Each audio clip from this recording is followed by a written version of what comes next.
भाई साहब क्या मूवी थी ये। So hey guys, this is your mister Thermonic and you watching Thermonic review. So guys, welcome back to another video. Finally तुम्हारे भाई ने देख लिया छावा मूवी को और मैं फर्स्ट शो देखने के लिए गया था। गाइस, सारे के सारे शो काफी ज़्यादा हाउसफुल हैं और ये मूवी डिजर्व भी करती है। लोगों के बीच इस मूवी का इतना ज्यादा क्रेज है कि तुम इस बात से ही इस बात को जान सकते हो कि कैसे जिस शो को मैं देखने के लिए गया था वो पूरी तरीके से हाउसफुल था, यहाँ तक कि उसके बाद के शो भी। और होगा भी क्यों नहीं, क्योंकि ये मूवी आधारित है छत्रपति संभाजी महाराज के जीवन पर। देखो, जैसे कि हमने ट्रेलर में भी बात करी थी कि कैसे ये मूवी छत्रपति संभाजी महाराज के उस जीवन काल पर आधारित है जहां पे छत्रपति शिवाजी महाराज के ना रहने पर वे गद्दी पर बैठते हैं। क्योंकि ये इतिहास पे आधारित एक ड्रामा है तो इसे प्रेजेंट करना काफी ज्यादा टफ वर्क है, क्योंकि हम इतिहास से कोई भी छेड़छाड़ नहीं कर सकते। और गाइस, इस मूवी में जिस तरीके की फिल्म मेकिंग दिखाई गई है, मैडॉक आपको डिसअपॉइंट नहीं करता। देखो, ट्रेलर देखने के बाद हमारी एक्सपेक्टेशन का बार काफी ज्यादा हाई सेट कर लिया था, लेकिन मूवी उसे जस्टिफाई करती है, हमें वहां पे बिल्कुल भी डिसअपॉइंट नहीं करती। मूवी मेकर ने मूवी में काफी अच्छे से काम किया है। इतिहास के किस सीन्स को वे किस तरीके से दिखाएंगे कि ऑडियंस इससे काफी अच्छे से कनेक्ट कर पाएगी और इतिहास के साथ छेड़छाड़ भी ना हो, मूवी के मेकर ने इसमें काफी गहराई से ध्यान दिया है। हम बात करें मूवी की स्टोरी लाइन की, तो जैसा कि आपको पता है कि कैसे ये मूवी आधारित है छत्रपति संभाजी महाराज के जीवन पर, खासकर उस घटनाक्रम की जहाँ पे वो गद्दी पर बैठे थे छत्रपति शिवाजी महाराज के बाद। मूवी में हम देखते हैं छत्रपति संभाजी महाराज की वीरता, उनका विशाल व्यक्तित्व, उनका अपने धर्म के प्रति आस्था, कैसे उन्होंने हिंदुत्व स्वराज के लिए अपना सब कुछ बलिदान कर दिया और आखिरी सांस तक अपने धर्म को नहीं छोड़ा। देखो, छत्रपति संभाजी महाराज पर आधारित कई सारी डिटेल आपको इंटरनेट में देखने को मिल जाएगी और महाराष्ट्र के लोग काफी अच्छे से इनसे परिचित हैं, क्योंकि उनके पूर्वजों ने उन्हें इनकी गाथाएं सुनाई है। यहाँ तक कि खासकर वे लोग जो कि छत्रपति शिवाजी महाराज के बारे में काफी कुछ जानते हैं, तो वे थोड़ा सा भाग छत्रपति संभाजी महाराज के बारे में भी जानते हैं, लेकिन उस गहराई से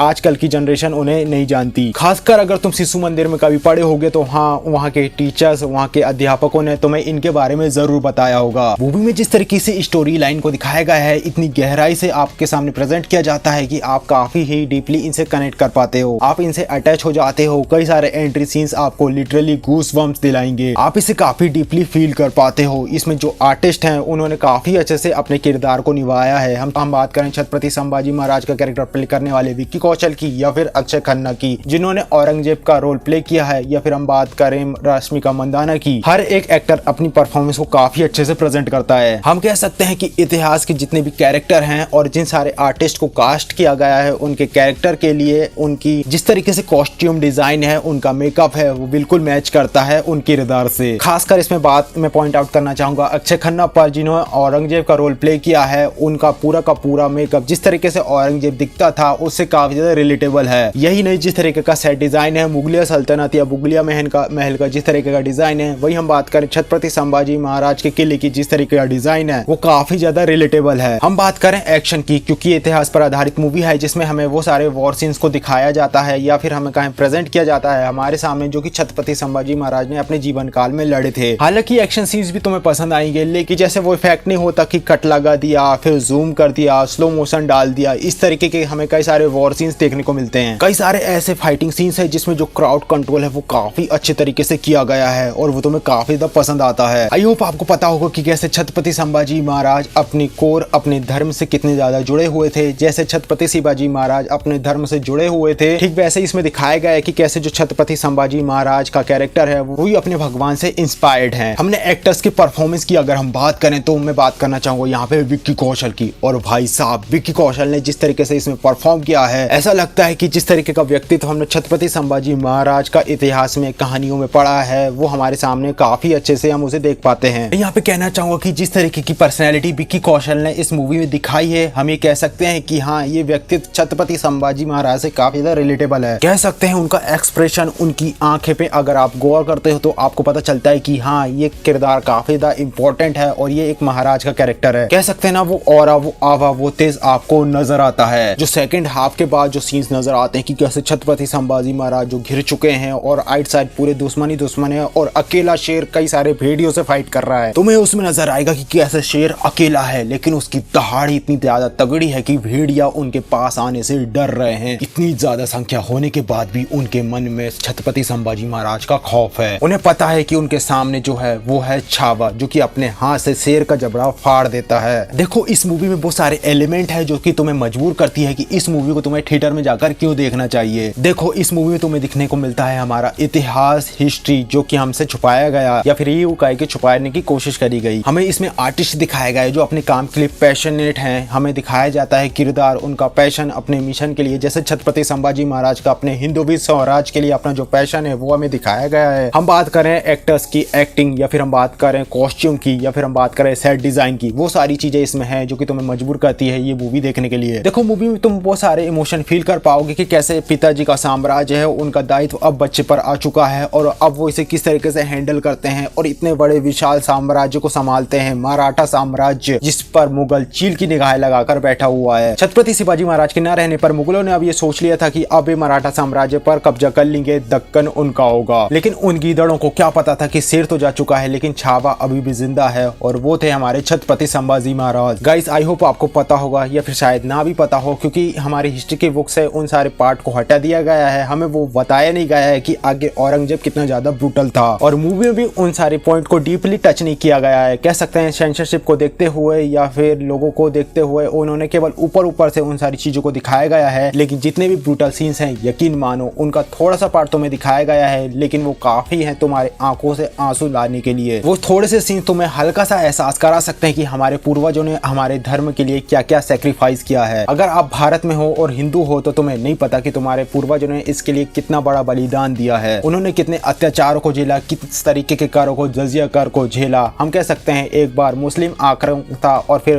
क्रिश्चियन आक्रमण था, जिन्होंने भरकस प्रयास किया अपना हमारा धर्म परिवर्तन करने का। लेकिन इस तरीके के महाराज जैसे छत्रपति शिवाजी महाराज या फिर छत्रपति संभाजी महाराज जैसे राजा उठते हैं, राणा सागा, या फिर हम बात करें महाराणा प्रताप की, ये वो सारे हिंदू राजा थे जिन्होंने अपने धर्म का रक्षा करी और इनको काफी हैवी टक्कर दी। हमारे राजाओं की वीरता इतनी महान थी, या फिर हम बात करें उनका चरित्र इतना ज्यादा विशाल था कि दुश्मन भी उनका लोहा मानता था। औरंगजेब ने भी आखिरी समय में ये कह दिया था कि अगर उनका एक भी बेटा छत्रपति संभाजी महाराज की तरह होता तो वो पूरे भारत में राज करता। यही नहीं, इस मूवी का एक डायलॉग जो कि मुझे लिटरली गूज़बम्प दिलाता है और मुझे काफी अच्छा लगा। पता नहीं है हिस्ट्री से लिया गया है कि नहीं, लेकिन मूवी में जब औरंगजेब कहता है कि ऊपर वाले जन्नत का दरवाजा खोल कर रखना क्योंकि अब शेर आ रहे हैं, ये डायलॉग काफी है छत्रपति संभाजी महाराज के व्यक्तित्व को दिखाने के लिए। यहाँ पे उनका दुश्मन यानी औरंगजेब को भी ये बात पता था कि ये जीता जाता इंसान शेर की तरह है, जिनकी भुजाओं में इतनी क्षमता है कि वे अपने हाथों से सिंह के जबड़े को फाड़ सकते हैं। हम बात करें मूवी की लेंथ की तो ये मूवी 2.5 घंटे के आसपास की है। मूवी में कई सारे हमें फाइटिंग सीन्स देखने को मिलते हैं, लेकिन उन सारे फाइटिंग सीन्स के अराउंड कई सारी थोड़ी सी स्टोरी लाइन हमें दिखाई जाती है। हम कह सकते हैं मूवी बिल्डअप में थोड़ा सा टाइम लेती है और तुम डीपली उनमें थोड़ा सा इंगेज होते हो तो फाइटिंग सीन्स तुम्हें काफी अच्छे से समझ आते हैं। कह सकते हैं कि इसमें हमें कई सारे एक्शन सीन्स तो दिखाए जाते हैं, लेकिन स्टोरी लाइन को समझाने के लिए थोड़ा थोड़ा ड्रामा हमें दिखाया जाता है। हमें इसमें छत्रपति संभाजी महाराज और उनकी पत्नी यशोबाई के बीच जो प्रेम था वो दिखाया जाता है। यही नहीं, छत्रपति संभाजी महाराज की गद्दी पर बैठने के बाद पीछे की जो इंटरनल पॉलिटिक्स थी कि कैसे कई सारे लोग जो कि मराठा साम्राज्य को हथियाना चाहते थे मराठा होकर, या फिर उनके बीच की जो फूट थी वो हमें दिखाई जाती है। यही नहीं गाइस, सेकंड हाफ में जब छत्रपति संभाजी महाराज या फिर हम बात करें शंभू राजे को जब पकड़ लिया जाता है, गीदड़ जब एक शेर को घेर लेते हैं तब उनका शिकार किया जाता है, उन्हें टॉर्चर किया जाता है, वो सारी चीजें तुम्हें डीपली हर्ट करती है या यूं कहें तुम्हारे दिल को टच करती है। वो सारे सीन्स जो तुमने अक्सर किताबों में पढ़े होंगे इतिहास की, उन सारी चीजों को जब तुम आंखों से देखते हो तुम्हारी रूह कांप जाती है। हमने किताबों में पढ़ा था कि कैसे छत्रपति संभाजी महाराज का धर्म परिवर्तन करने के लिए उन्हें टॉर्चर किया गया था, उनकी नाखूनों को उखाड़ा गया था, उनकी खाल को छील लिया गया था और उनके घावों में नमक और मिर्ची को छिड़का गया था कि वो कष्ट के कारण अपने धर्म को परिवर्तन करने के लिए तैयार हो जाएं। औरंगजेब यहाँ तक कि उनके सामने ये शर्त रखता है कि वो अपने अगर धर्म को बदल लेते हैं तो वो अपनी एक बेटी की शादी उनसे कर देंगे, उन्हें मराठा साम्राज्य वापस भी कर देंगे अगर वो हार मान लेते हैं यहाँ पे औरंगजेब के सामने और इस्लाम को कबूल कर लेते हैं। लेकिन छत्रपति संभाजी महाराज ने हर तरीके के कष्ट को झेला और वे अपने धर्म को नहीं छोड़ते। सोचकर देखो कि हम इस जमाने में जी रहे हैं जहाँ पर एक बोरी अनाज में लोग अपने धर्म को बदल लेते हैं और ज्यादा इंटेलेक्चुअल बनने के चक्कर में अपने धर्म की बुराई ही करते रहते हैं, उसमें सुधार नहीं करते बल्कि जो बुरी चीजें हैं उन्हें पॉइंट आउट करके पूरे के पूरे धर्म को ही बुरी तरीके से प्रेजेंट करते हैं। और वहीं हमारे पूर्वज थे जिन्होंने अपने आप को अपनी जान इंसान को न्यौछावर कर दिया अपने धर्म के लिए, हर तरीके का कष्ट सहा, मानवीय अमानवीय। और तुम्हें यहाँ पे पता चलेगा कि छत्रपति संभाजी महाराज ये नाम आखिर है क्या,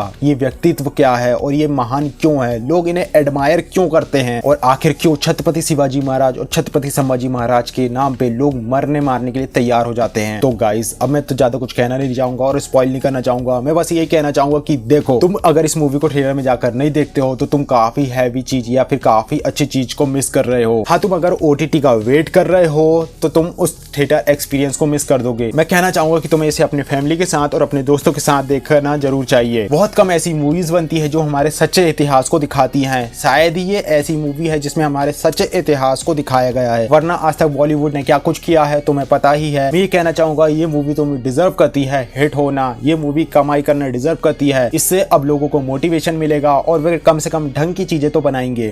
अगर तुमने इस मूवी को थिएटर में जाकर नहीं देखा है तो मैं तुमसे कह रहा हूँ कि तुम बहुत बड़ी चीज मिस कर रहे हो और जाकर जरूर देखो। तुम्हें इसमें पता चलेगा कि पुरुष पुरुषार्थ क्या होता है और कैसे हमारे राजा महान थे जो हमारे आइडल हैं और हम किन सारी चीजों को भूलते जा रहे हैं। एक पुरुष का व्यक्तित्व क्या होता है, तुम्हें वो सारी चीजें इसमें देखने को मिलेगी। वीडियो अच्छा लगा वीडियो में हर हर महादेव लिखना और इसी के साथ ये वीडियो को मैं यहाँ पे समाप्त करना चाहूंगा। हर हर महादेव।